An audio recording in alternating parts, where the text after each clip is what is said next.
So, welcome everybody. Siri is coming in. That ought to add a different perspective to all of this.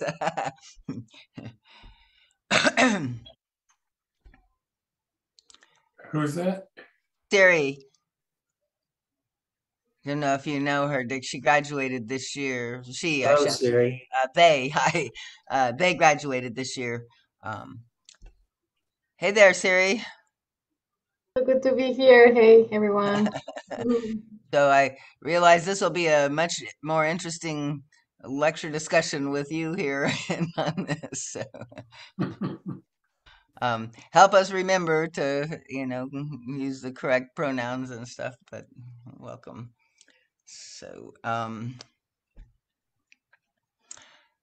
so I was just about, we just started recording and I was going to introduce the lecture. So this is Pathwork lecture number 62, was received April 1st, 1960. So it's back a ways. Uh, and it's called Man and Woman. And so, we'll just go ahead and read and discuss. Does anybody want to bring something up, from having read it earlier, or any comment you want to make at this point? I just wanted to say that the first sentence in the lecture is like, wow. That's the reaction I had when I read it this afternoon. Uh, there's so much implied there. It's amazing. And it is a kind of subtle thing for me, because it is like, when we understand this, we're so used to making it a concrete kind of thing, right? Instead of like I like it better in some ways when he talks about, this, um, the principles behind it, right? And then so yeah, this we'll see. I agree with what you're saying. It's like there's a kind of cosmology and a kind of, I think I've heard it in other spiritual contexts as well, and sort of that there was a sort of the original split. But another way of saying that is the original split was between the active and the receptive principles, right? So embodied then in that way. And then one became over dominant, one became passive. But let's go ahead and dive in here and see how the guide goes. And anybody else? So it's a very powerful sentence. The original spirit, as first created, was male and female in one. And so I think that resonates in some ways, right? We are all male and female in one, and we feel that we're not exactly, just one side or another. Our friend from Australia is coming in the middle of the night. Welcome, Kath.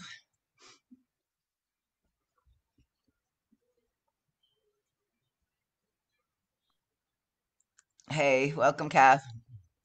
Hey, thank you. Okay, so we're just starting to go through the lecture. We just read the first sentence, and so go back and it says the original spirit as first created was male and female in one. And we were just kind of sitting with that to feel this kind of resonance with that, and how that makes sense to us. And one of the ways I think that we can sort of recognize it is we can feel both that we have a combination of both of them, in us. And there's like variations, in all kinds of different balances of it, but we feel like, there's a similarity. So anybody else want to speak to that besides me and Frank?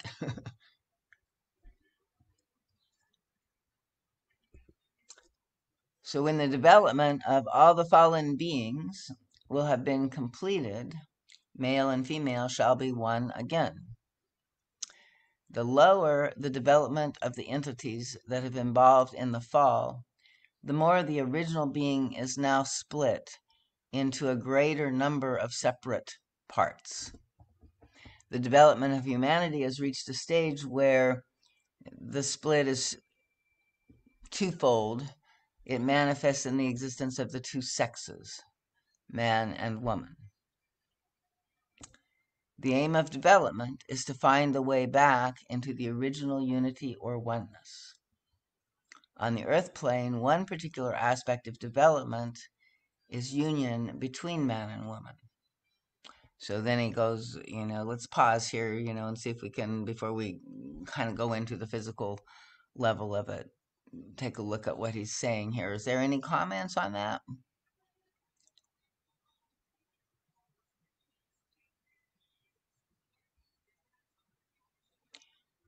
I think for me, it feels like sort of a very interesting way to, really look at the fact that we are many aspects and have many different, like the guide is saying, for anything that to create, to be manifest in the lecture on the masculine and feminine principles, and that's about creativity, right? So he's saying anything to be created, it has to have, both.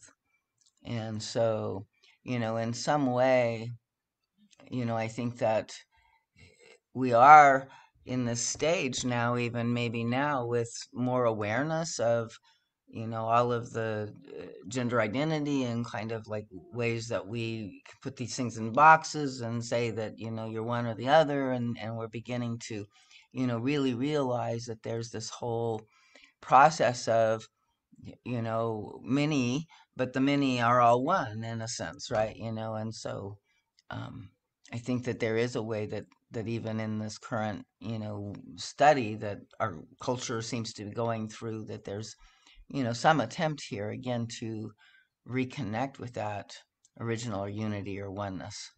Does that make sense to you, Siri? Is that how you would see this, or is that opposite how you would see this? Did you leave us? Mm, yeah, like I feel that how I see it is that at the moment that the guide was communicating, and like the guide is very insistent that Eva is an instrument, and instruments have like they bring a limitation in themselves, like a telescope or like a microscope, And so I feel like in this moment in time, humanity was not so aware of the possibilities of like same sex relationships that could be also as profound as But it just I feel like we were not there. And for me, like here, for example, the guide does not communicate the difference between sex and gender that we know of now. But how could it if we were not there yet? And so I feel like the instrument was limited. And so to me, it feels a little like outdated, but I feel like it's the impulse of seeing what is the wisdom behind this thing that to me is not quite up to date in concepts and stuff. And so I'm trying to find the truth under these layers of like maybe not so great language, I feel like. Yeah. Right, right. Yeah, yeah, good. So, yeah, and I think there is a way in which, to me, the more diversity that we're beginning to recognize, right? Then I mean, it seems like, on one level it's a splitting, but on another level it's also a rainbow, and that rainbow is the full spectrum of things, right? And so we're beginning to expand and embrace that. It's not just a certain particular image of what that uh, dynamic within each one of us is, but that there are both the masculine and the feminine parts, and they come out in unique ways with each of us, and then how that relates to our sexual identity and our gender identity, then gets much more diverse in this time than it was for her. And you're right, yeah. So good, yeah. So, and so then he, goes into more of this idea that it's this development between the man and the woman, um, that also sort of symbolizes this reunification of those forces. And I think in some ways, even if it is same sex, there is some, level of a kind of mutuality. Maybe it, moves back and forth, but there is a kind of active and receptive flow that I think has to, be there for, the lovemaking to really, be full and felt, by people. So there's this kind of way that we can, see that Eros, and here's where he's talking about, the importance of this, sort of draw to each other, and whether it's man and woman or, same sex, it doesn't matter. Where there is the Eros, the love kind of can develop, because without the Eros, he talks about, we wouldn't probably ever want to hang out with each other. We're so afraid of intimacy and connection. So he says, love kindled by Eros and the sex impulse can flower more easily than in other relationships. And love is always the ultimate aim. So I like that, right? So there's a special place where there's this kind of erotic relationship. There's also this deep friendship, and love, but where there's this excitement of the Eros. And he defines this as the adventure of discovering another soul, right? So and kind of this bringing out of our higher self qualities and mirroring our higher self qualities with each other, and it creates this kind of beautiful falling in love feeling, right? That then sometimes fades. He says it doesn't have to fade, but he does say that where that can kindle, then love can develop oftentimes, and then it holds the bond of the relationship, so that perhaps love can, go through the whole life cycle, right? And through the trials of relationship and the struggles where it doesn't always seem to be what you want and that kind of thing. So the relationship between the sexes also offers more hurdles and friction than any other relationship, because personal emotions are more involved. So these close relationships are very, very powerful, is basically what he's saying. It's the path within the path, right? This path of, one-on-one relationship with a partner, a mate. And so with this, more intense personal part of it, objectivity and attachment are lacking to a greater degree than in other human relationships. And so, and also, like we're very involved, like in the recreation of childhood hurts and that. So there's a lot of projection that goes on and gets triggered in our particular one-on-one relationships. So ever since the human race appeared on Earth, certain misconceptions and mass images about the man-woman relationship came into existence as well.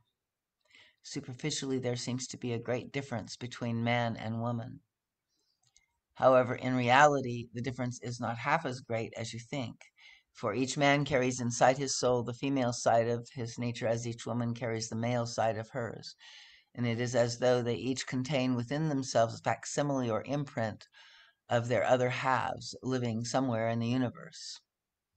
So, I mean, this also brings out, the soulmate kind of sense of things. I don't know, if there's, I don't know that every life we're supposed to be with our soulmate, at some level, but I think there is this idea that we have this kind of sense of, that perfect other that, is part of what we're seeking. And then we also often, our maybe our ability to surrender, if it's more like submission, is hiding a deeper, activating, rebellion or whatever. And so it's, ways that we have to just kind of keep looking and going deeper into what's alive within us, and finding the truth. But he's saying that this live imprint of the other half in each soul accounts for the constant longing and searching for union, for companionship and love with the other sex. So I don't know. Darlene, I'd like to clarify for my own understanding. Okay. So the suggestion or the truth that's being channeled says that the reason the craving exists is because there is another human being that is currently alive in the same era of time that you're alive, that would be the perfect match for whatever you're presenting with, your level of development, your issues, your strengths, all that stuff, that if you were to be reunited, so to speak, with this person, then there would there be a certain feeling, or would it just be a right fit? Because I Yeah, know no, a lot of I people think look you're for a very misreading this a specific. little. Okay, all right. So I think let me back you up a little, because I mean he's saying, it is a facsimile or imprint of their other halves living somewhere in the universe, not here on Earth at this time. And he's not implying that we're supposed to like find that, or if we could finally find that, that would complete us. I mean, I think there's different stories in the kind of literature about this, right? Some lifetimes we're with this other half, but most of the time, it's like it's really sort of the imprint of sort of what we feel is the lost half of ourselves, right? And in some ways, searching for it again outside of ourselves is the wrong path, right? It's like he's saying, that it's within each other. He says, where each man carries inside his soul the female of his nature, as each woman carries the male side of hers, right? So it's in a way where we have to make that sacred marriage inside of ourselves, and then the outer mating or the process of finding, a compatible person, is and it's always in a way in divine perfection, right? Because it's still part of our creative process of drawing to us, exactly what we need in any given moment, sort of thing. So let me stop there and see, saying that, are you still having a question with this other thing? Because it sounded like you were thinking, well, there really is somebody in this world that is my true soulmate and I won't be happy with until I really find her. That's what I wanted to clarify, because my understanding of that craving has also been influenced by some Jungian and Freudian um, understanding, where it's kind of a longing to reconnect with, that womb, kind of like completely being understood and taken care of and nurtured as soon as you need it, kind of thing, right? So I was trying to understand if the guide was talking about the the craving is because there's a matching piece out here, but what you're suggesting is that it's that there is that inherent craving because there is a matching piece of it somewhere else, because of the split, because of the separation that we're experiencing by becoming incarnating as a human. um, but that's not necessarily what partnering up is about in this lifetime. You may just be working through your own separations and your own masculine and feminine by being in a partnership with an imperfect other who is not quote unquote your soulmate, but just is doing their own internal work to reconnect with that deeper space inside of them. Yeah, and that's my understanding. I mean, I think, it's a little unclear exactly here, but from what other things I've read, and also from, the way that the guide is saying, like any relationship we're in is valuable, right? It's not like we're looking for the one perfect one, and each relationship that we find is a teacher for us, right? So, uh, what we're drawn to is oftentimes, this idea, like the ideal image again, whether it's, for ourselves or, in the other.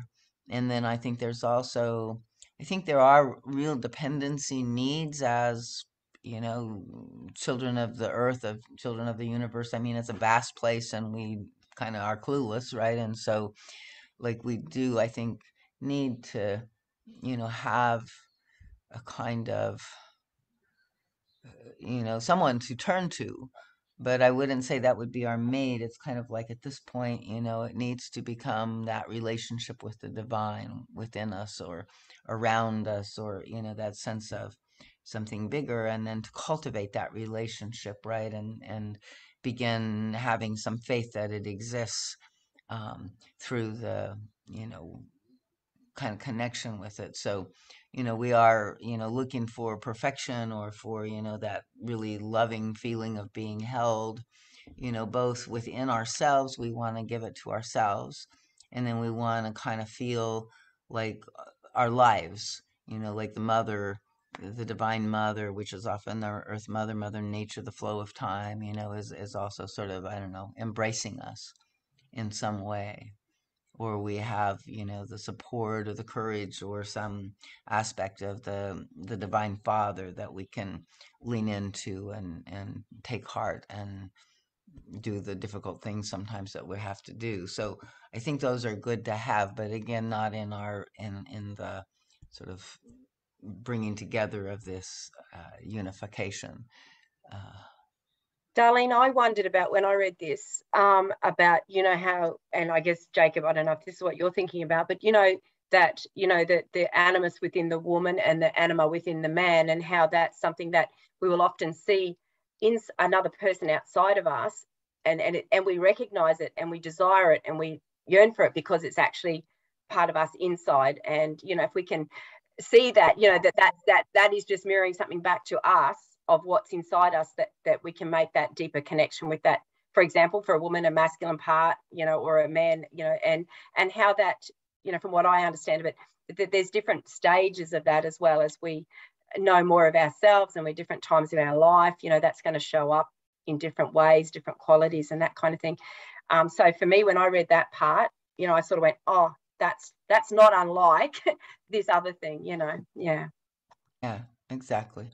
Yeah, I wanted to share too that this is the part when I am not like I less hear the guide because it's harder to me to understand what it's saying. But it's to me like a myth from the Greek, and like I'm thinking like what is it? And I feel like part of it is to me this idea of a world, and this world that we live, that has like opposition. And so, and this is like a Freudian way to see desire, is like we cannot have everything. There's always a limitation. If I'm, if I receive, there's someone that gives, like there's this binary. So of course I want to be connected and completed, but not only like a male and female thing, but like energetically with qualities, with, because we're not God. So of course we want to be different, to grow, connect. And so to me, that is more like it, maybe for that side. Yeah.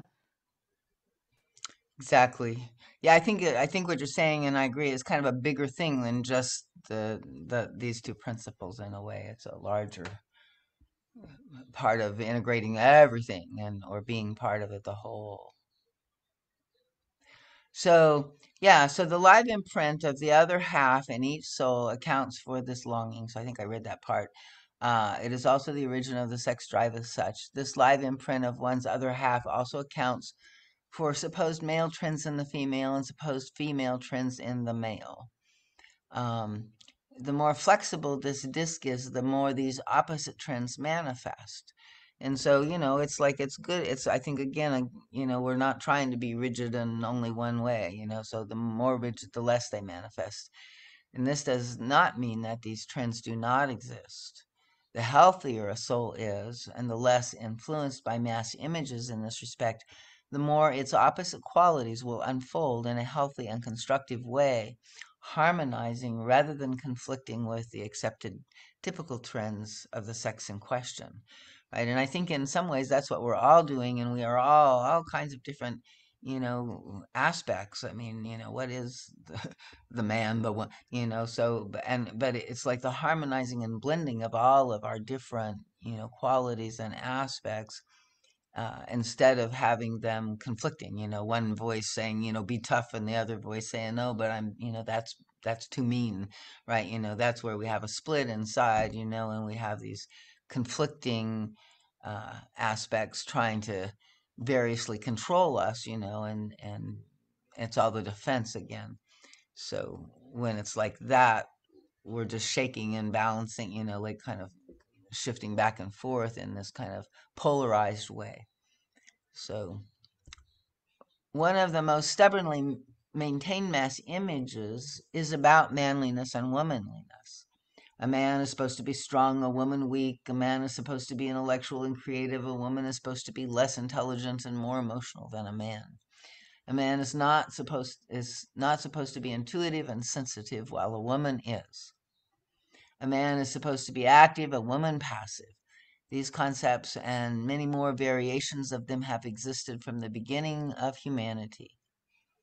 And I know even as a kid, like it used to make me frustrated, right? I didn't like this. I think we all naturally sort of feel constrained by these roles and images and stuff of, you know, what a little girl is or a little boy is or whatever.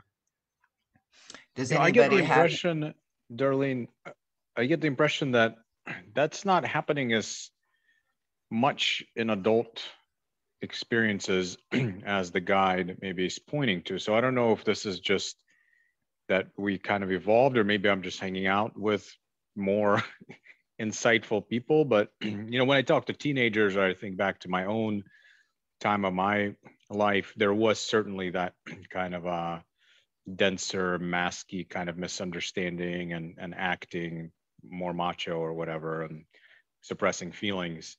But with a lot of adults, I don't get the same impression that it's the same kind of confusion, or maybe they're just, again, more developed now. So, yeah, I think I would say on different levels. I mean, certainly the culture has come a long way. I mean, like talk about, yeah, when I grew up, it was like a lot more rigid than probably it was even when you grew up. And if you remember, it getting better, then yeah, we've come a long way in the culture, I think. But I think this is part of, and if you look at this whole thing about the receptive and the active, I think we are still way, way, way so far over on the sort of masculine side of things. In some ways, we don't even recognize it, and again, it's this distortion, right, of the two. So um, there's a kind of way that I think, even though we don't see as much of it, I think again the culture has affirmed it, and sort of like where it still exists is largely in the deep unconscious. And I think it's also still there in the more like less educated part of the culture, right? Like, so you probably, the people you hang out with are more, you know, upper middle class or middle class, and more, where the culture is supporting this kind of thing. And I think in some more really strongly right-wing parts of the country, it's still pretty, much that even I think the coaches, the way they make the, like kind of the way of the initiation of the young men and stuff like that, the way that, you have to, have this kind of process of becoming a man, I think still exists in many places. I don't know, hopefully not as badly as it was. But then I think there's also some confusion, because when you don't have some of that, like there was actually a function that was serving, and I don't know that we have quite figured out also how to, keep that piece, in a healthy way. So I don't know if that makes sense, but that's I see it a lot still in the culture, and it's good that it's changing, but I think it's way beyond what we really understand. When I went to high school, there was only one overtly gay man in the whole class, in the whole school. And there were 1,700 students in my school. So, and I do sort of see what's going on from a distance in high school and college age kids now. It's a huge change in gender orientation. Huge change going on. But to also, the younger people, I think, are completely much more comfortable with all of this. Yeah. And that's actually, sadly, the old school is showing up in the political arena, where men are trying to control women's bodies and are doing a pretty damn good job of it, or unfortunately.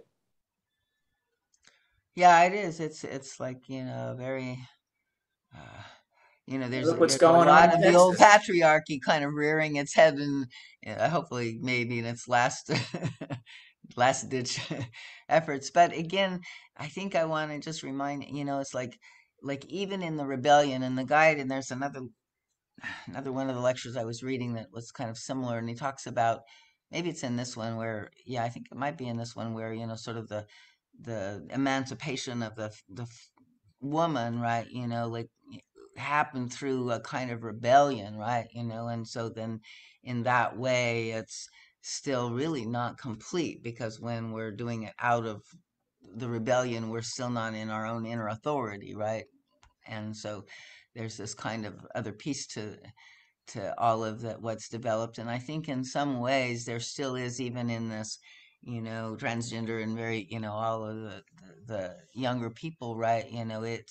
It's happening like it did for us in the 60s, where it's true and it's real and we're living it, but it's still not fully conscious and integrated. And, probably there'll be a like a larger way of sort of understanding this as we go forward, hopefully, and people will, be in the living of it, in the freedom to live it out, will learn so much more about all of that. Yeah, Darlene, I see it, and it's a silly example, but I see it in our visual culture. Like, there is a lot of series coming up of like women that are the heroines or like the main characters that use violence as men did. So, like this Marvel thing where they are like the same assassin that it was men, but now we want women to be that. And so it's the same. We don't know how to access to power that is not through the old ways that are not grounded. And so I totally see what you're saying. Yeah. Right. Especially to make it an interesting, like television show, it's like, that the feminine, journey is not one that's makes exciting, stories so much, right? And so, yeah, and the receptivity is harder to convey, and the richness of that is harder to, like demonstrate in the expressive medias. So, yeah. So let's see. I'm going to back up a little. So he's saying, broadly speaking, the effect of the mass images are twofold. In the first place, men and women suppress their opposite trends, feeling guilty and inadequate about them. And needless to say, this is extremely harmful. And secondly, these mass images have resulted in a deliberate overemphasis on the allowed trends fitting the sex in question. I'm sure I understood that sentence. I guess just like the sort of overemphasis on whatever it is, considered acceptable, right?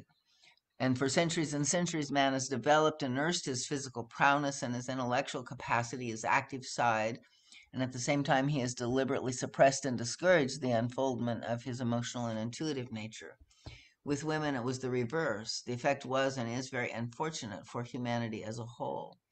In the individual personality, a state of imbalance and disharmony is engendered, and a burden of guilt and inadequacy is added to it. In society, technical advancement and overemphasis on science and intellect are the outcome of the man's world. This is why every time they talk about the snap, or like emphasis on the technology and the math and all of that, it's like, I mean, I don't have any problem with people being able to pursue those subjects, and we need a lot of people that know that. But if it's all imbalanced and the whole focus, we don't have art, we don't have other kinds of things in school, you don't have the literature, we don't have the you know these other things that I think are considered in some ways more on the feminine side of soul qualities, right? um, so then the wars, revolution, and mismanagement of the world's riches have been sort of the obvious result. And no outer measure, regardless of how clever, will remedy the world's situation until and unless a balance of these forces is established in individual souls. So, not until it is recognized that both sides of the human personality have to be equally developed and understood will you find peace and some justice on this earth plane. I was That's a reading earlier on. that's a disturbing statement. Yeah, You know, I mean, that's like, hey, you guys got a long way to go. This human experiment just might not pan out the way we planned. You know? yeah. No, it's saying, like there's a real long, I mean, it's many lifetime process, right? That we're involved in here, and it is like, I mean, does it make sense that it is kind of through the individual that this can, be established in the world in a sense? And I think, I don't know how long that will take, but like we've noticed, more and more people are getting that, so I don't know that there's a particular sort of critical mass, right, that can then, make a huge difference and shift everything, or whether it's just a gradual one by one by one by one that Well, will we take us. measure it and how we relate to time. If you were a spirit observing the human experiment, you might say, well, another couple of thousand years and things will probably really start taking off, you know? And that would be like no big deal to a spirit because a couple of thousand years doesn't mean a damn thing, But to us, it's like, oh my God, are we ever going to get there? You know? Exactly. So, and I think, there is this kind of way to me, and like it's talking about, this peace and justice on this earth plane. And, there's been a lot of, bringing out of the sort of justice and the ways that there's all of these discernment discriminations. And, it's like, I think it does, in a way, start with this fundamental split and the kind of approval or the, heightening of the masculine as a better, dynamic than the feminine, right? And then from that, I think it's in that, nature, black people, brown people, all of the others, right, are sort of established and created. And so in some ways I think that there is a truth in that, what he's saying, that it's kind of the first and original split again, even in our ways of rejecting parts of humanity and the planet, and putting that one up, one down, kind of thing. So woman was long forced to suppress her intelligence and creativity that could be all the more constructive when permeated with her intuitive power and her emotional side, the soul qualities of her nature. Whenever she sensed in herself these forbidden qualities of intelligence and creativity, she was quick to suppress them out of guilt.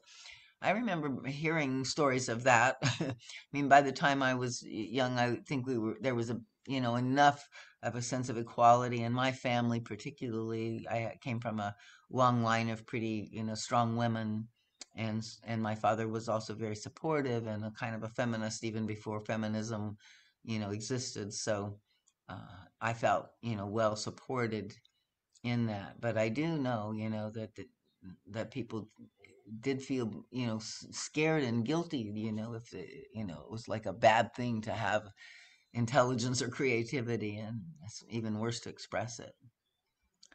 She was also thereby sort of guarding her own interests, or so she believed, and she feared that open acknowledgement of these traits would cost her the man's love. And this went on for so long and in many crass ways that she ultimately rebelled. And this rebellion became known as emancipation. Nothing healthy and constructive can unfold out of rebellion, at least not in the long run. Rebellion is revolution, and revolution is always opposed to evolution, which is real growth. Real growth is a slow unfoldment based on profound understanding of the self and the issue in question. Rebellion or revolution always hides an unrecognized anger at the self projected on the outside world. And this is where I think we really go into another level of, all of this, justice question, right? Because then we begin to look at all of it as it's self-projected, right?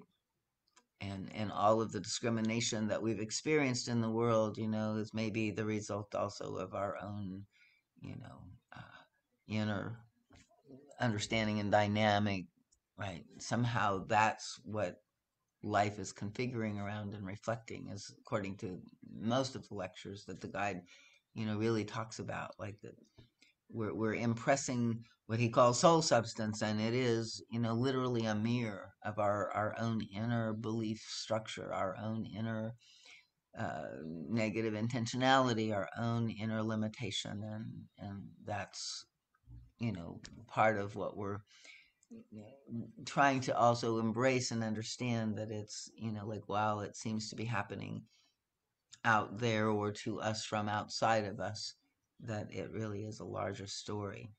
So this emancipation that happened in the historical quarter, apart from some healthy aspects where true growth was involved, was based largely on rebellion. And I think that was a part of why I left the women's movement too, right? As a sort of the feminist, I just kind of like, at first it was, eye-opening, and it was true, and it was important to see the truth. But, then if it gets entrenched in, just the rebellion part, or the, of it, then it doesn't really allow balance. And kind of like you said, now, we just want to have, women being the, doing the same thing as the man, is acting equally as violent or equally as, uh, strong-armed kind of tactics. So, Darlene, uh-huh. just a comment on what you just said and what you just read. I mean, I did a lot of rebellion in my life at certain times, and the 60s was not part of it. I actually rebelled against the rebellion. So, but I don't agree with the way it's phrased here by the guide, in that it's not work. To me, from my point of view, and as you just demonstrated as well, I think oftentimes everybody, or many people, have to go through a degree of rebellion in order to balance out themselves and come to a centering on what the truth is. So I don't think necessarily at all it's an anti-growth or moving in the wrong direction. I think it's appropriate and needs to be done oftentimes in order to find that middle ground. So that's my own take on it. Yeah, and I think he says that in other places, it's like, it's an interesting way, but again, he talks about it as a stage, right? He says in the authority lecture that, rebellion is one step closer to the truth than submission, right? But neither ultimately are, right? But he does say also that in the developmental process of the child, right? Like in the family configuration, that kind of thing, if we never rebel, right, then we stay kind of stuck in the approval and the culture of the family dynamic. So it is a part of our process of individuation, right? Especially as children, outgrowing the family and becoming our own person. That this rebellion is important and natural to happen. But it's like, it's an adolescent stage, right? And so if it's happening outside of adolescence, then we're stuck in some kind of, unproductive level of it, right? That it's, or we can say, okay, so my adolescent is still needing to rebel, we can consciously take that on, right? And support that process to move forward into our true inner authority. But if we just stay stuck in the rebellion, and I think that's a part of, not all of the movement for sure, like, me and many other women, I think, needed it and then went beyond it, but then others stay stuck in that level. And it's happening, I think, even on the right, it's like, it's just, it's a journey, and it's appropriate in adolescence, and in some ways, I guess it's just saying that that's where we all are in our development at this point in time. trying to grow up finally. So rebellion and resentment cease automatically once the personal inner issue is completely understood. So that's, if it can lead us into, self-examination. So, however, the inner message woman received at this time in history was to unfold her dormant qualities, which she had wrongly suppressed for centuries and centuries. And she did not understand the message properly, so she followed through but because she misunderstood the message as meaning rebellion, the outcome was not entirely successful. The so-called emancipation often made women actually less of a woman instead of making her more so by unfolding her intelligence, strength, activity, and creativity without rebellion. So, and I think this, this was part of what, I mean, I remember as a child, I really didn't like being a woman. And so I was like very, like tomboyish and opposed to it. And then somehow in the integration of all of my parts and through all of this time, I think I have really embraced in a very natural way. It's not been, some kind of artificial way, but there's something that, feels like the true depth of my own femininity, right? But it's not at all in opposition to, my active or my intelligence or my strength or my creativity, right? So there's a kind of, way that I think we can have this really beautiful balance and not, again, it's kind of like just flipping, and so now the women are trying to become like the men, right? And that's not what's needed. And it's happening more and more. I think, it was that people are finding a true individuation in this and balance with it. It's kind of the way mass movements are always, in distortion, and everybody gets something out of it as we go, depending on our level of development and what our, soul is working with, and how, how much we have a capacity to unfold it or where we get stuck. He says something similar happened to man. He too received an inner message. He did not follow it through as vigorously as women, for he had less reason to do so. His position was better suited to satisfy the demands of the universal rulership principle of the infant in the human personality. And yet the cosmic current sweeping the earth plane, which always tries to harmonize and establish balance, also touched man. And I think, in some ways men are also like more recipient of the pain of these kinds of limited gender roles and stuff like that as well. I feel like that they have suffered from this even more than the women in some ways. So he was swept into it, but Arlene, can I just say, go ahead. Sorry, yeah, just that. I just think that's so beautiful there. It says, yet the cosmic current sweeping the earth plane, which always tries to harmonize and establish balance. Isn't that beautiful to know that that's there? Yeah. Yes, absolutely. And this is where, again, the active principle is overactive because we forget that this cosmic current is there and we can trust it, and so we're always trying to fix it, or we're fearful and we have to do it ourselves, and we get, overactive. So in a way, to accept that statement, is to allow a certain receptivity within oneself, to allow this, and again the patience or the, presence to watch it, harmonize. I see this in nature all the time, and I also see it, even in the sort of intensification of all the polarization right now, right? So we could say that that's still a current, a cosmic current that's trying to harmonize and establish balance, but it's like it has to bring out all of the polarization, all of the, separation, all of the hostility and the, negativity and all of that. So, in bringing all this to light, it's part of its attempt to harmonize. So, but often it's you can see and feel the real nurturing and the real loving and the real, peace underneath all of the shaking, and you can see the positive events that also unfold and carry forward and kind of break through. So, it's important to, really see both sides of this and to recognize, in the shaking is the harmonizing, and also to ground ourselves in that sort of depth of connection, with that inner current. Can you, like feel it touching you even now, like, or do you feel like you're connecting with it in your life in some way? Are you asking me? Yeah, Oh, yeah. I anybody. mean, I suppose, like I love the idea that it's always there, and I guess, like I probably have lived enough years now to see how, um, that whole thing out of discomfort and pain and troubled times, it does.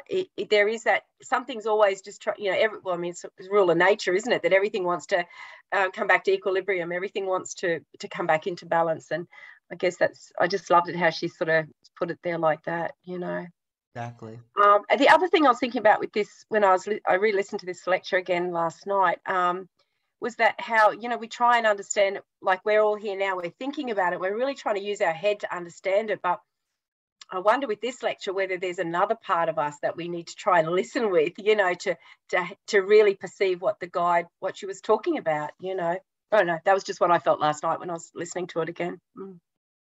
Yeah, no, I mean, it's always the case with these lectures, they are the conceptual foundation of of the pathwork, and we need them, but they are like their fingers pointing to the moon, and they are fingers pointing to the direct experience within us, within, the processes and stuff that we use and uncover within us. But yeah, and, in this one, he's saying, that it, like, so that the male half of the people on the planet were kind of felt this, were touched by it, but sort of were more half-hearted, not fully understanding it, not as tuned in, and for centuries man has developed one-sidedly then, and kind of emphasizing that intellect and stuff, and so again the touch of this current and the responsiveness and in that way is more difficult from that standpoint as well.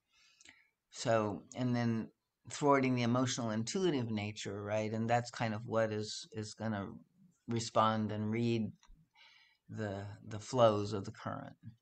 And since the later is an essential prerequisite for true inner strength, man has weakened himself at the core, and by denying in himself that which he erroneously thought to be unmanly and feminine, he became less of a man instead of more of a man.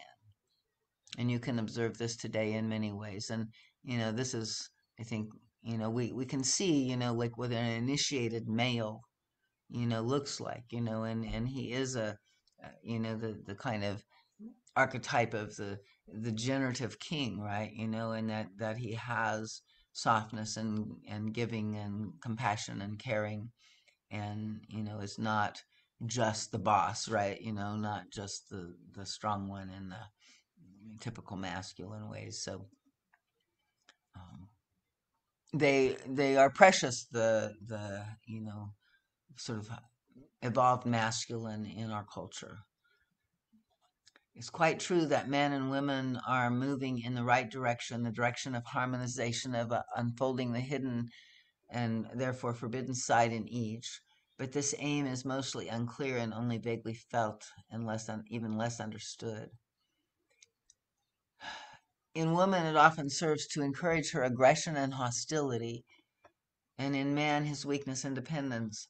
And I would say, that was really, like even within me and my rebellion and my, taking on the, feminist cause or whatever, and, even when I let go of it being, a political cause, I still, I think, sort of glorified aggression and hostility in some ways, right? And maybe even unconsciously, it just gave me permission to act out that part of my lower self nature, right? Um, but I think that there is a way that there's kind of a negative pleasure in being, one up and one down, and oftentimes, if we've been on the one downside, we want to rebound and be on the one upside and become the perpetrator instead of the victim in the situation. So, and then he says the Johnny? increasing occurrence of homosexuality in both sexes is another aspect of the wrong approach, which misunderstands the message of the soul to unfold the being's total nature, to develop his or her other side. So, I mean, I think most people kind of agree. Again, this is sort of like the culture that Eva was raised in, and the level of her understanding here, I would not agree necessarily with this. I think it's the way the souls are unfolding their total nature, so it's just kind of the opposite of what she says. But I can also see, and I think it's consistent in some ways, right, with like this ultimate, like if we're ever to become truly integrated and one on all parts of ourselves, that, it would be, some, possible place of, like all of these things are new experiences to integrate and to try to have, and so where we integrate it all and go from there, I think could be different with each person. But, it's like, it seems to me that sometimes when he's talking about sort of these larger metaphysical principles, like, our complete reunion, with our masculine and feminine side, or whatever, I'm not quite sure, how that works with all of this yet. And I think it's a little bit in the future or something, I'm more here in the earth grounded trying to work with. We're not there yet. and just to find the balance in myself, and that's what feels like the most useful and really fulfilling in so many ways, right? So all healthy and strong soul currents, all inner and outer conduct according to the universal spiritual laws of love, truth, and justice, are known to humanity in essence and principle. The direction of the spirit is always given to each individual, and the individual follows that direction but misunderstands the necessary procedure of first finding all within that deviates from the right principle. So one vaguely feels one's inner deviations and tries to superimpose the right way. This cannot work. If attempted, one will be driven by rebellion and compulsion, no matter how right one's conscious motivations may be.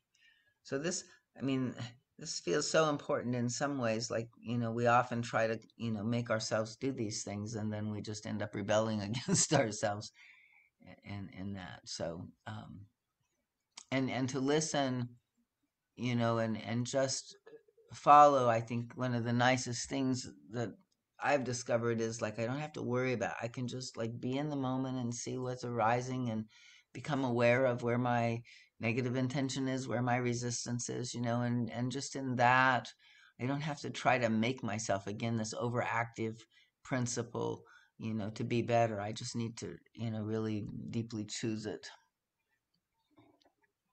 See it and choose it.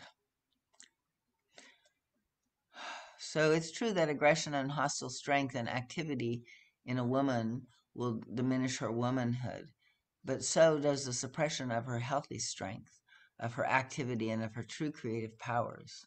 It is true that softness in a man based on his immature dependency makes him weak, and therefore less of a man. But the same thing happens if these reactions are hidden under a superimposed parody of manhood. The goal must be the slow unfoldment of undistorted qualities which are really needed at this time, bringing them into harmony with the rest of the personality. If man develops these qualities in him which are generally looked upon as being feminine, he will become more of a man, provided his development takes place without encouraging weakness and dependency.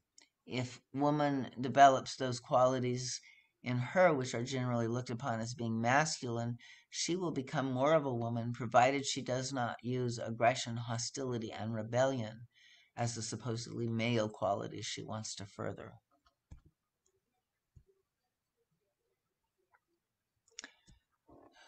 Freeing yourself of extreme mass images and misconceptions, which, by the way, are always based on your personal images, is the only way to bring your whole nature into focus and harmony. This alone will enable you to find unity on this earth to the fullest extent possible. This alone will enable you to have a successful relationship with the other sex and to make the marriage venture meaningful and satisfying. So, I think here he kind of turns to a place that I think is really, so important. And it's kind of like where, in the relationship we are, struggling with the other person specifically, and how our dynamics are working together. But it really is, through they're good enemies. They're triggering and bringing up, all of these things that we think, oh, this means for sure the relationship can't work. And I mean, that's a possibility, right? So nobody's saying, just ignore that. But if we use that as this way of looking at our own images, of looking at our own dynamics, right?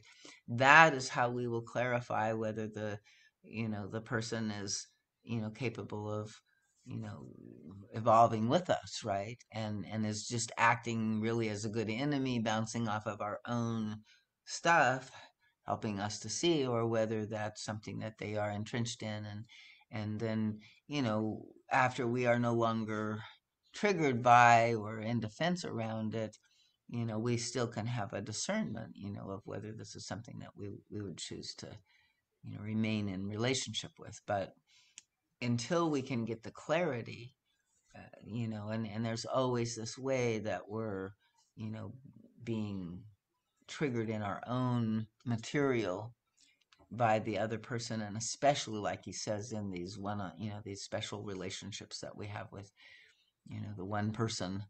So these are like very intense encounters that really are rubbing all of our, issues, bringing them to the surface and trying to help us resolve them. And of course, it, because there's so much at stake as well, they get very intense. But if we can just really, like, really work with it each time, and see, well, what is my piece here? We can really go further with it. Just like to say amen to your last minute of speech.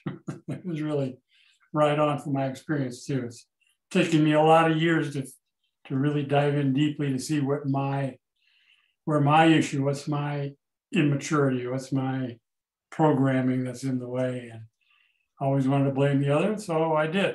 I would leave, and then of course I'll go to the next one. So yeah, I just want to underline what you just said. Thanks. Yeah.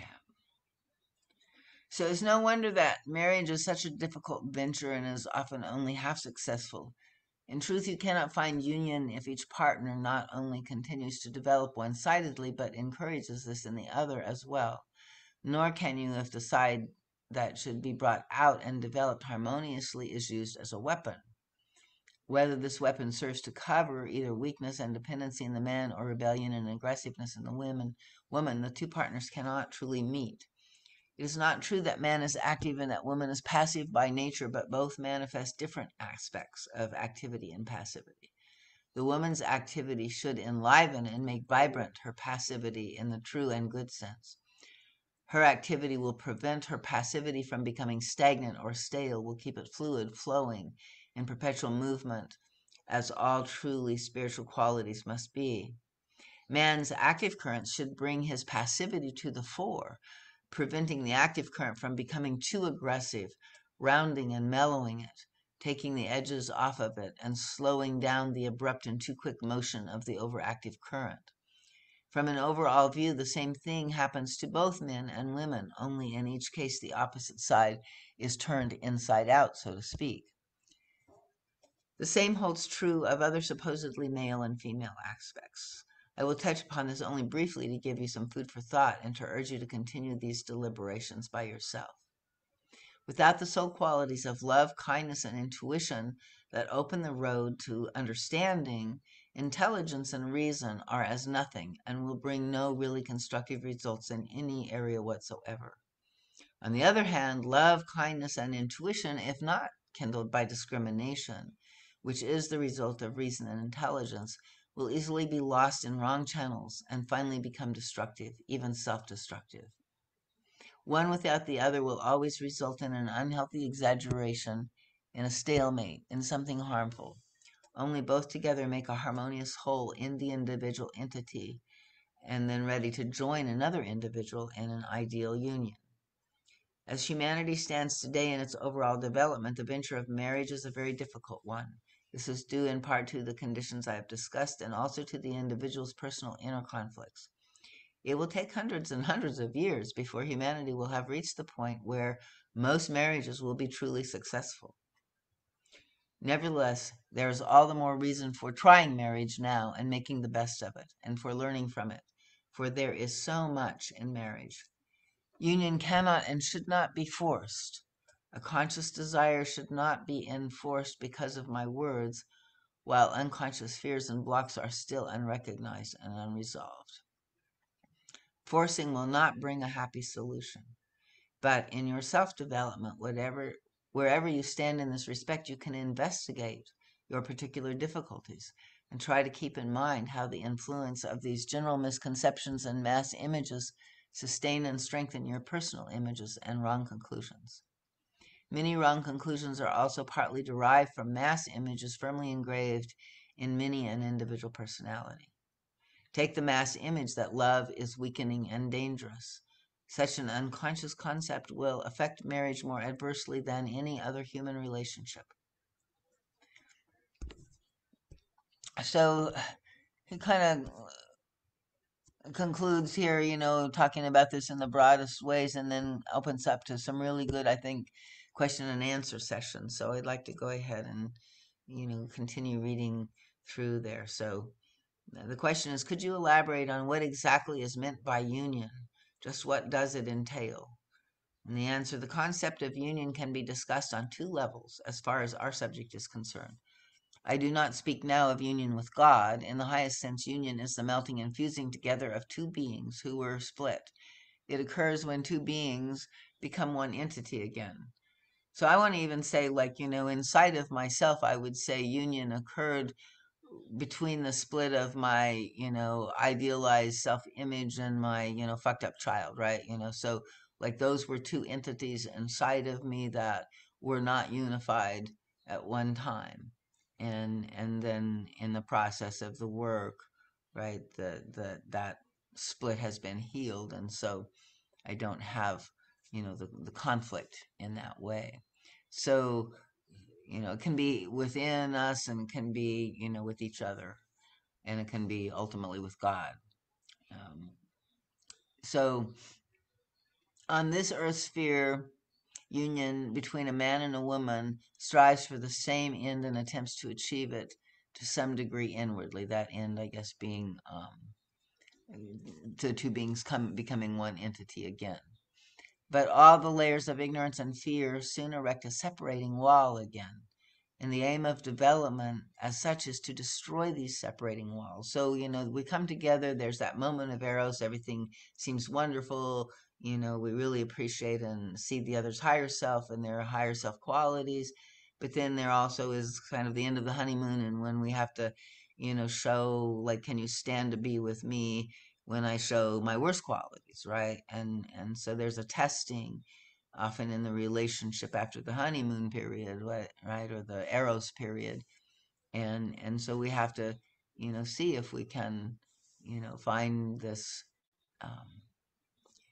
separating wall again, to not just be frustrated by it, but to seriously see our part in it and see how we can resolve it, how we can undo it. So the aim of development as such is to destroy these separating walls, whether they stand between human beings and God, between humanity and spiritual truth and reality, between people, or between man and woman. Love is the only key to eliminate this wall. With love, understanding is open.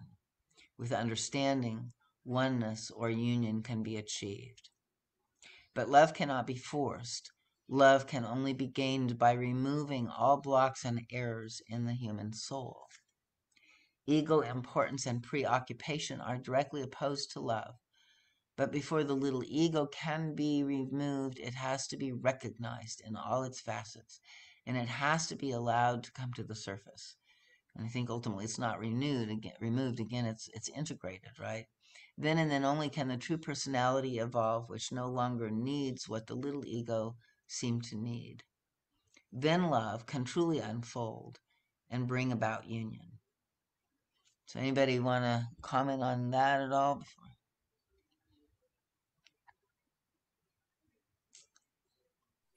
Just thought that you ran over the little comment really fast about the ego can't be removed. It just has to be integrated. I think that is such an important statement. Yeah, he most of the time he says that, and then occasionally he'll use these words, and I think again it's, somewhat misleading, in the lack of consistency, in the channel sometimes. But I think in the overall, you kind of begin to understand. Yeah, it's before we can sort of be less self-absorbed, right? Then um, we have to simply recognize it, and it has to come to the surface, and we can't try to suppress it. We can't reject it, and then when we're allowing it, then the true personality evolves. And also it doesn't need, like it says here, it doesn't need what the little ego seem to need. So that we might do that lecture on real and false needs coming up, because what the little ego felt like it needed, it was the unmet needs of the childhood, right? And so once that's no longer so much the issue, like the guide says, the real needs of the adult are the experience of its own growth, right? And the need to give instead of get. So, a kind of a shift happens in what we truly want. We have a need for self-expression and for, sharing, but it's different than to be approved of, or to, have our way, all of those kinds of things. So this holds true for all human relationships. In marriage, the love between two people makes the attainment of union easier than in other relationships, such as friendship, for instance. It is easier because it is nourished by eros and the sex impulse. Without these elements, the separation is more difficult to overcome. Frictions cannot be smoothed over as easily as they are when eros is present as a bridge to love. On the other hand, a more casual relationship has less of a chance to bring out frictions, and therefore, in that sense, it is easier to maintain. So we might sum up by saying that marriage would be practically unfeasible for the human race if it did not have the help of eros and the sex drive. The maintenance of these toward the partner is therefore a goal in itself in marriage. In the simplest terms, union is finding the other on as many levels as possible. There is much more to it than merely understanding the other, being in tune with him or her. It is a blending of two people's physical, mental, emotional, and spiritual natures. It can be done if both have the will and the understanding. What holds true for all human relationships certainly holds true even more in marriage. Each friction and misunderstanding, no matter how flagrantly wrong one person may be, is an indication of something distorted or ignorant in the self. In the ideal marriage, this would always be kept in view, and both partners would search for that element in themselves. They would then find that the other reacted, perhaps at times with undue vigor, to this one little part that is blurred, so to speak. The disharmonious part in one reacts automatically to the disharmonious part in the other. The two disharmonious parts are not always of equal strength, but that does not matter. If this key to marriage could be found, a real tuning in could be accomplished. The tuning in would further self-development, and at the same time it would further more keys for tuning into one another. In this way, true union is successfully attempted. Any comment there?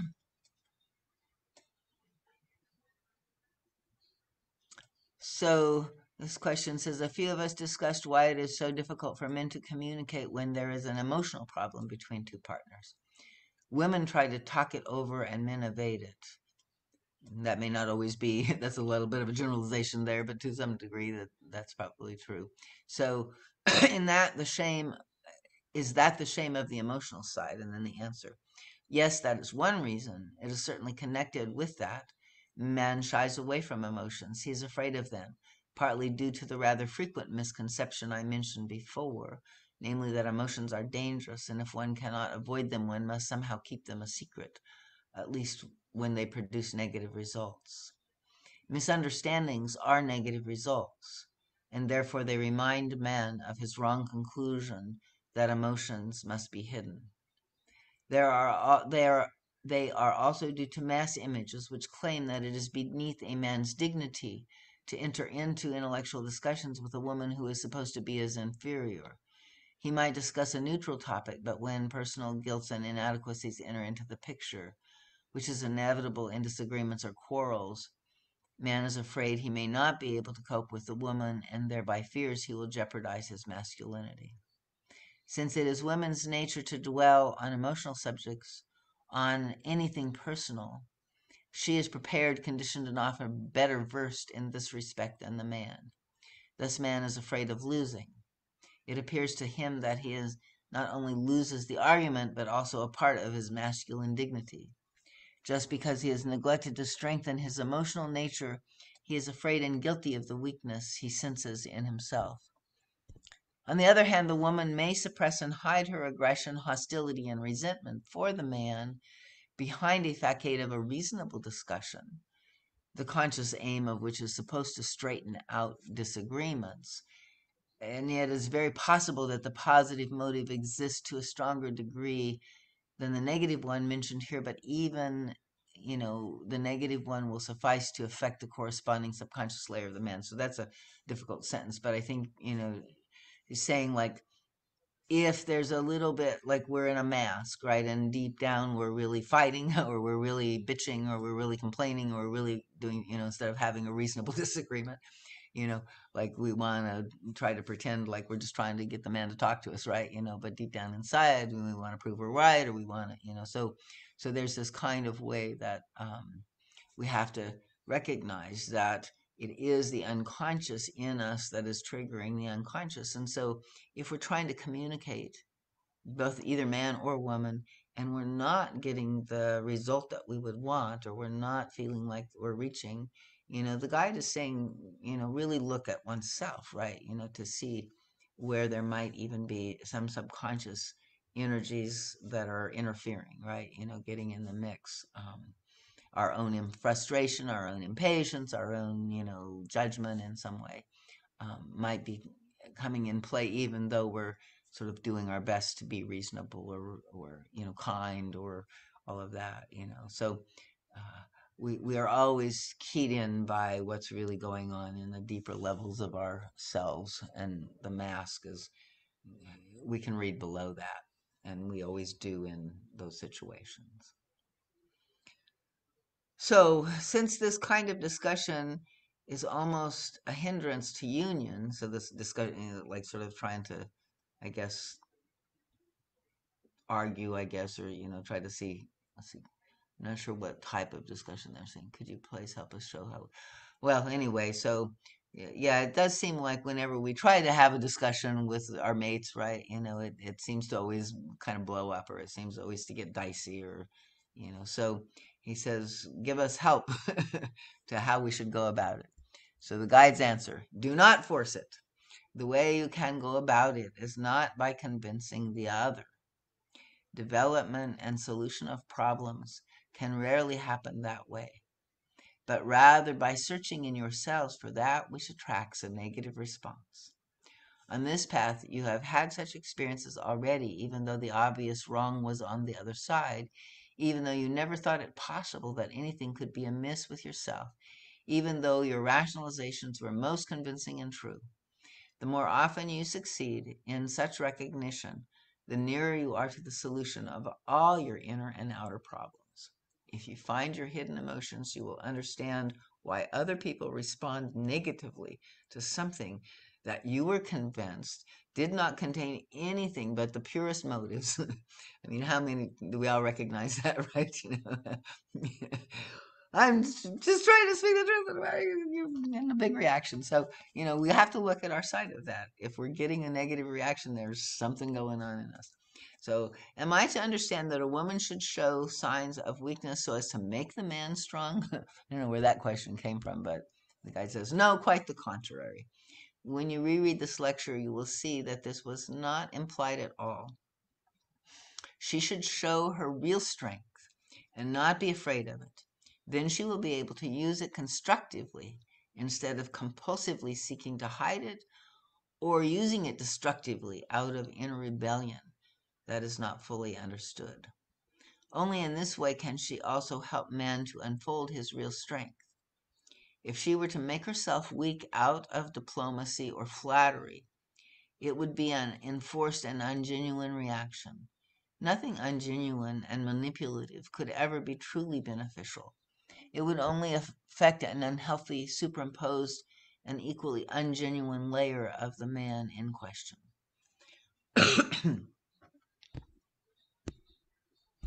And I think if a man doesn't communicate with a woman out of cowardice, what would be the corresponding feature to look for in the woman? And he's basically saying you can't generalize, it could be many different alternatives. So we just have to get specific on these things and look inside of us. What is the reason we have two kinds of hormones? The answer, the male and female hormones are a physical aspect of this entire subject. In fact, both sexes have both hormones. A woman could not live without male hormones and a man without female hormones. This physical manifestation is a proof of both aspects existing in both sexes. It is the outer symbol. It is only a question of the proper balance and distribution.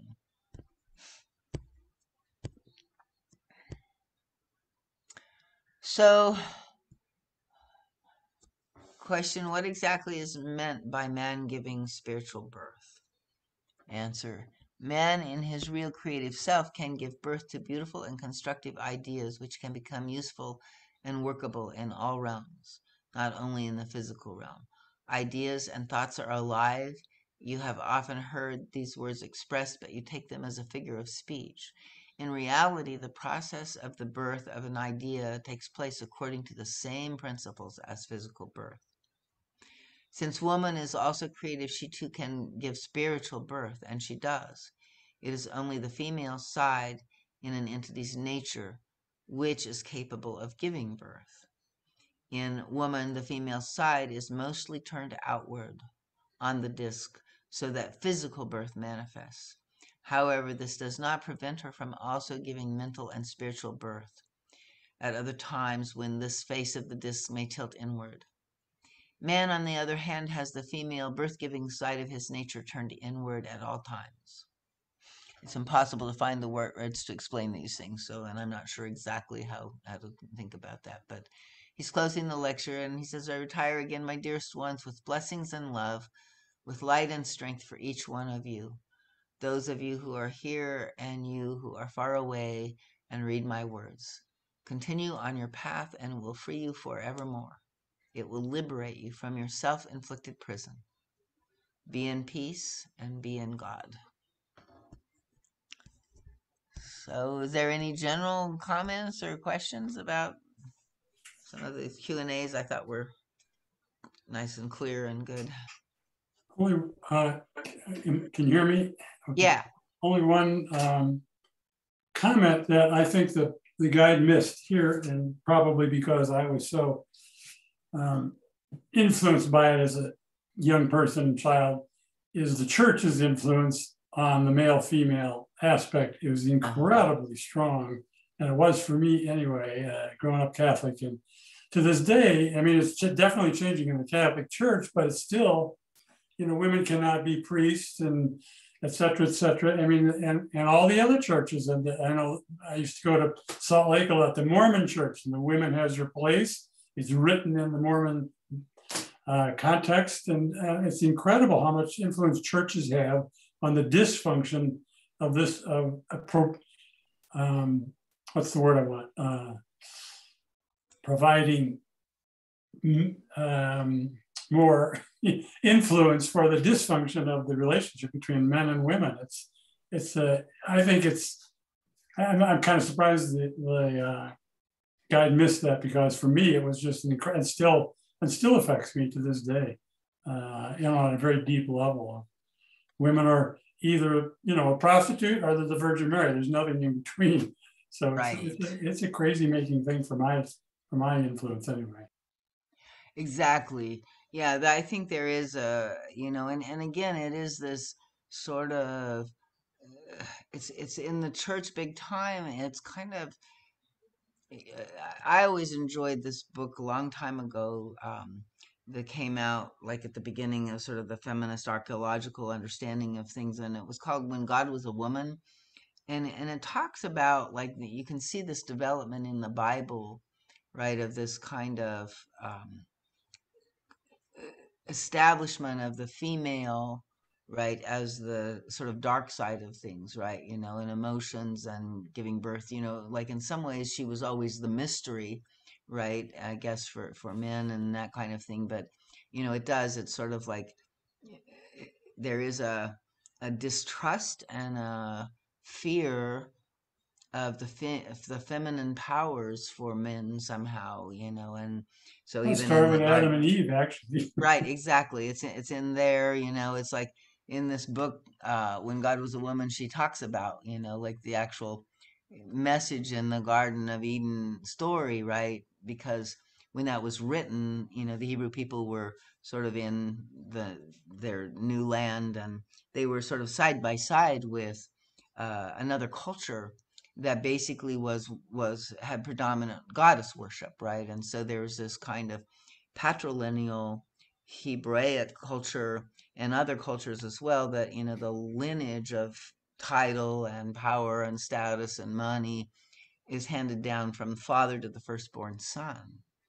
But in cultures in the Levant, right next to this Hebrew migration into that area, there were these traditional cultures that they seemed more egalitarian, and it was unclear whether they were sort of matriarchal, but they were sort of matrilineal, and so sexuality was less of a big issue because the woman didn't have to be controlled to know who the heir was, right? The mother knew who her daughter was, and Did that evolve into paganism? well, I mean, it's kind of what people call, I guess, but it's sort of prior to. I mean, it really is sort of a natural, way that some cultures were matrilineal by nature, and they were pretty well wiped out, right, by the patrilineal cultures. And there was a difference in the dominance kind of model, because in the patrilineal cultures, like the man needs to control the woman to make sure that the son is his, right? So she has to be owned by the father, then owned by the husband, and in the Bible, if she strays, she's stoned to death, right? It's like she property, and so there's this kind of need to control. Whereas in a matrilineal culture, which was existing side by side, right, and people were tempted, in a way, right, and sex was freer, and they, the women were often, the temple prostitutes, right, the Hebrew priests were always railing at the um, Hebrew people for running off and worshiping in the groves of Baal and Ashtoreth, and they had, women that served, as initiators into, spiritual mysteries, that were sexual. And so this was like so prohibited in these patrilineal cultures that, needed to control sexuality, so that they became, really a fight or a war between these two types of cultures, and the cultures with patrilineal descent again had to control and dominate, and make woman, the she's the temptress, she's the evil one, she'll go off and you know cuckold you, or take away your manlyhood that way, right? So there's a lot of dynamics that happen to make that woman either the Madonna or the whore that you're talking about in the Catholic Church, right? That it kind of resulted like that we had to do one or the other, and we couldn't see them any other way. Well, I mean, it's still strong today, not just Catholics, but in more in Muslim faiths and different. I mean, it's all over the planet still, really strong. Yeah, like I said, I think it's way bigger than any one religion. It's like it's kind of the fundamental distortion in humanity, so this, I think this is where I kind of agree with the guide, sort of in some sense, that this is the original split. I don't know if it's I quite agree totally that we were one being, but why not? I just don't know that for sure, but it makes some sense to me that this fundamental split is kind of the one that is carried out. And so then I think what Elaine Reiser defines this. You might check her Chalice and Blade, and she talks about these two cultures developing side by side, and then the one kind of getting more dominant, right? And so the takeover by the dominator culture, right, rather than um, and so then that's been the predominant culture on the planet. So we have uh, colonialism, and all of these wars and everything that comes from that. And the guy just basically said that in that lecture. It's like the result of the masculine, overbalance in our world has been war and aggression and all of that stuff. Yeah, actually, you made me think that, like, in academic spaces, there's always this question of what was the main split, if gender or race, for example. And I was thinking, like, again, the instrument of Eva wouldn't allow us to know how would it be like a reading from the pathwork about the split in race terms, and how is it that that has happened as well to, like, destroy people, like, it's interesting, but that is not present in the guide, I guess, because there was no way for Eva to get there, I guess. Maybe, and the guide doesn't address it. I think a lot of what I have read though does kind of like say, that like it was through this rejection of the feminine that one then put, created the other, right? And then the other became the dark skin, the other became the night, the other became the mystery, the other became the unknown, the African, the whatever, so there, I think in some ways, I would agree that maybe this is the original one, and then all of these uh, other forms of discrimination and fear of, and then need to control, or enslave or whatever comes from that. But yeah, she does address race and culture some. I mean, the Jewish, some of the issues there, but not to the degree that it's here in our world right now at all. Yeah. And there's kind of like Holocaust throughout. I mean, like every culture has had its Holocaust, right? Whether it's the Native American or, and even, the, I mean, it kind of goes back to Gabor Mate, I think, and the like all of our craziness is based on trauma. And there's this way that, trauma begets trauma.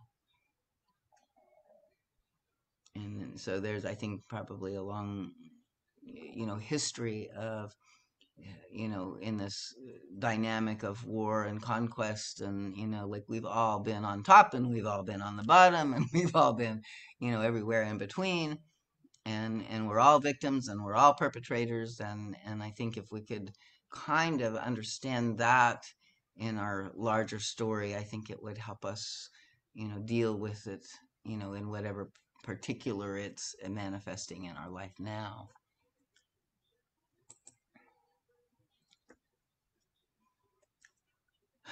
Anybody else? Anything else? Was that?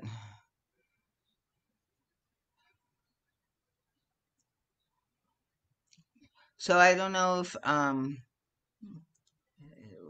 of the things that I liked in this lecture again was just kind of again going back in the relationship of, whether it's a man and a woman or whatever, that intimate, relationship. And I think we work out these dynamics in that, no matter, what gender or sexuality is involved in some sense, but it is that personal, intimate level of connection and relationship that is this really, really rich, cauldron. It's, to me, the path within the path, right?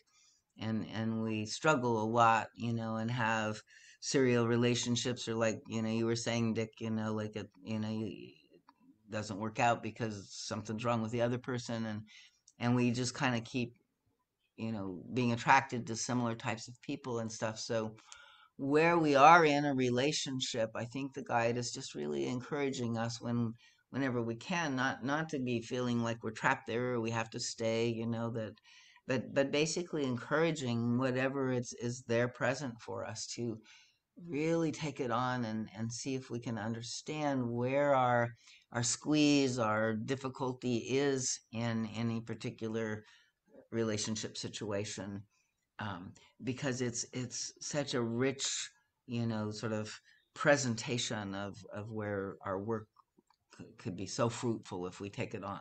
So anyway, just, you know, those of you that are working on relationship or struggling in relationship, or, you know, still seeking one, you know, just I want to just encourage people to, you know, welcome all kinds of relationship, including the ones that don't seem to be that perfect thing that you're looking for, right? Because they all have something to offer and teach us and mirror back to us. So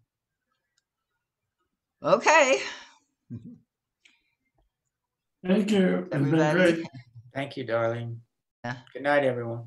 Night. Good Yes, night. thanks a lot, Darlene. Everyone have a good night. Bye-bye.